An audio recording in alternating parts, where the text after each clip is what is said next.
Hey there, Willowbrook. Thanks so much for doing our daily Devo in 2024. We are in Matthew chapter 9 today, and instead of focusing on the whole chapter, I'm going to look at one section of Matthew chapter 9, and it starts with verse 9. And here's what it says in verse 9. It says, "As Jesus went on from there, he saw a man named Matthew sitting at the toll booth."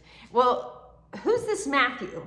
Well, it's actually the Matthew that wrote the book that we're reading through right now. So he's kind of talking in third person about himself. And what it says is that Jesus saw a man named Matthew. Jesus saw him sitting at a toll booth. What does that mean? Well, Matthew, also known as Levi, is actually a Jew.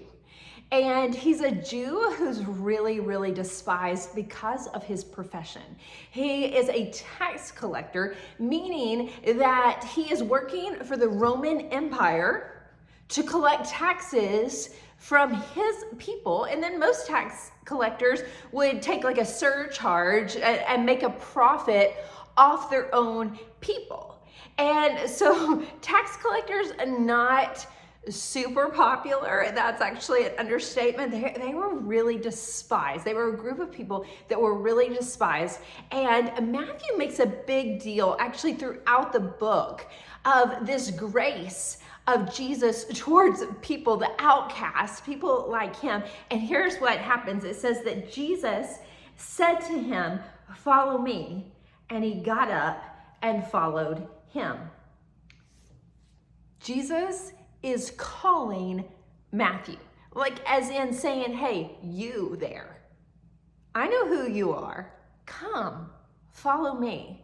And so Matthew gets up and he follows Jesus. And then it continues in verse 10. It says, "While he was reclining at the table in the house, many tax collectors and sinners came to eat with Jesus and his disciples." Matthew has just experienced an enormous, mind-blowing grace, and he wants to share it. So he's invited tax collectors and other quote unquote sinners to join him to meet Jesus. Wow. Do you realize that if you're a follower of Jesus, that you're Matthew? I mean, all of us, we are undeserving of being called by Jesus. But some of us have forgotten. We've forgotten the great grace that we've experienced, and we don't think about bringing other people, especially those sinners, to Jesus. In fact, instead, a lot of times we do what the Pharisees are about to do, and we look at those people with the same disdain and disgust that the Jews and the Pharisees looked at the tax collectors. It says this in verse 11. "When the Pharisees saw this, they asked his disciples, 'Why does your teacher eat with tax collectors and sinners?'" They clearly don't know why Jesus is there. Jesus did not come to condemn. Check out John 3:17. Right after 3:16 says, "For God so loved the world that he gave his only son, that whoever believes in him should not perish but have eternal life."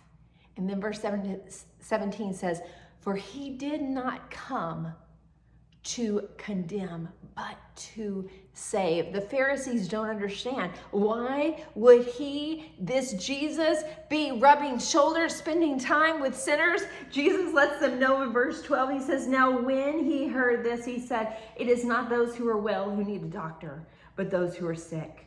Go and learn what it means." And he quotes Hosea 6:6 here. He says, "Hey, basically, go read your scriptures again, you smart, knowledgeable Pharisees. I desire mercy, not sacrifice, for I didn't come to call the righteous, but the sinners." I think it can be really easy for modern Christians to forget that Jesus came for the sinner. And if you're saved, that means that you are the sinner apart from Jesus. Sometimes we've forgotten what our state was prior to knowing Jesus.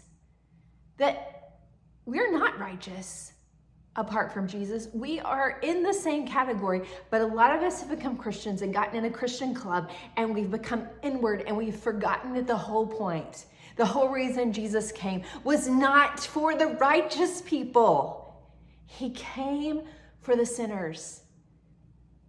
Does your heart ache for those who don't have a relationship with Jesus? Have you forgotten who you were prior to a relationship with Jesus? Man, would you ask Jesus to stir that in you again?